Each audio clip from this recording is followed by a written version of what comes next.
So, I'm covering the overlooked writers of Doctor Who. Who do I do next? Toby Whithouse? Eric Saywood? Maybe even Pip and Jane Baker? No! Y'all are thinking way too mainstream. Chris Boucher today, okay?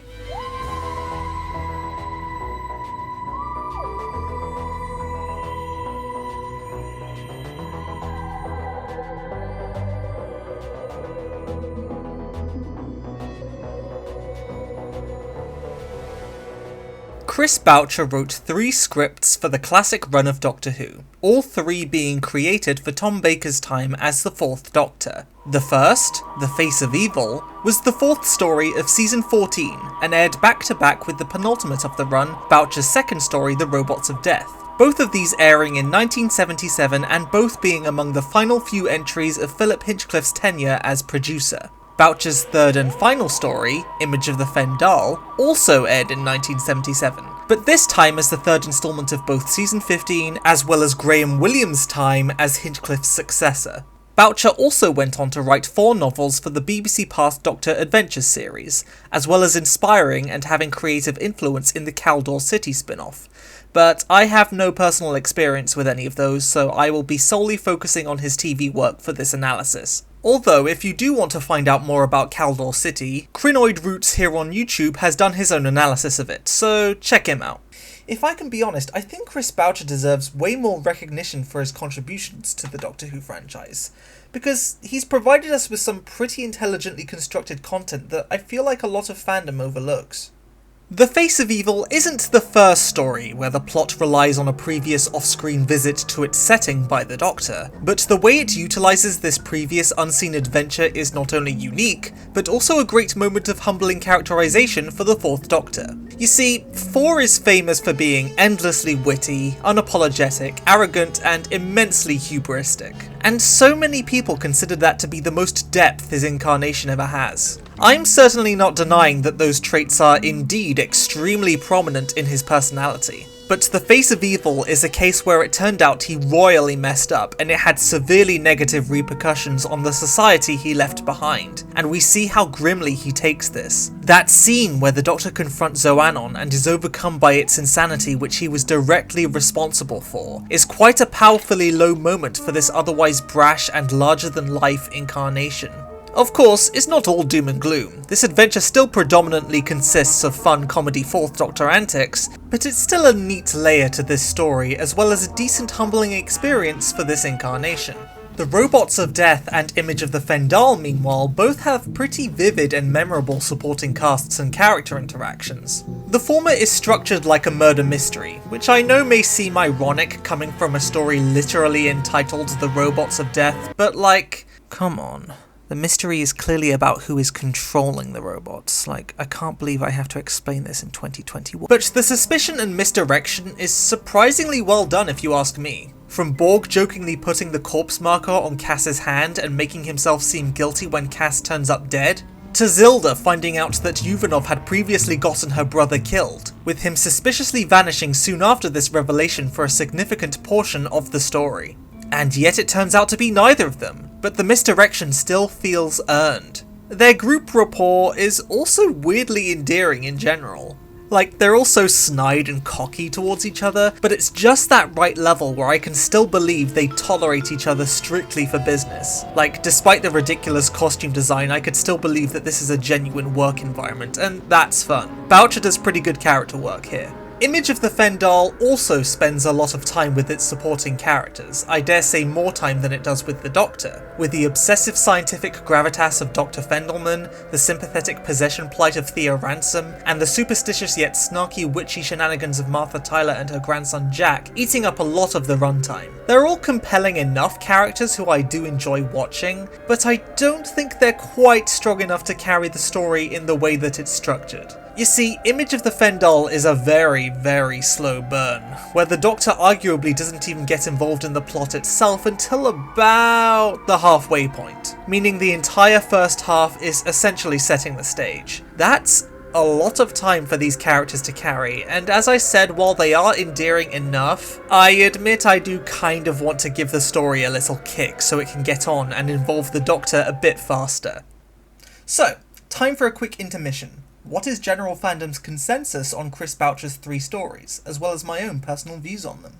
Boucher's work seems to have a generally positive reception in my experience, and one of his 3 entries is actually a bona fide fan favourite of not only the Tom Baker era, but of the classic series as a whole. Checking in with the 2014 Doctor Who magazine poll, the Robots of Death nearly cracked the top 10 out of all 241 entries, which is extremely impressive, and I dare say it's rightfully deserving of such high praise. I love the Robots of Death. His other 2 entries fall more towards the middle of the list, scoring 122nd place for Image of the Fendahl, and 130th for The Face of Evil, respectively.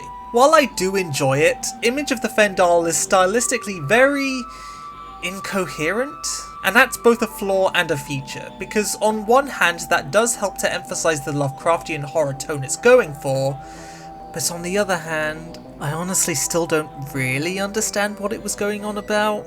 Admittedly, it took me a while to warm up to it, but ultimately I think The Face of Evil deserves more praise, not only for its pretty excellent conceit, but also for the introduction of my favourite companion, which we'll get more into later. Later.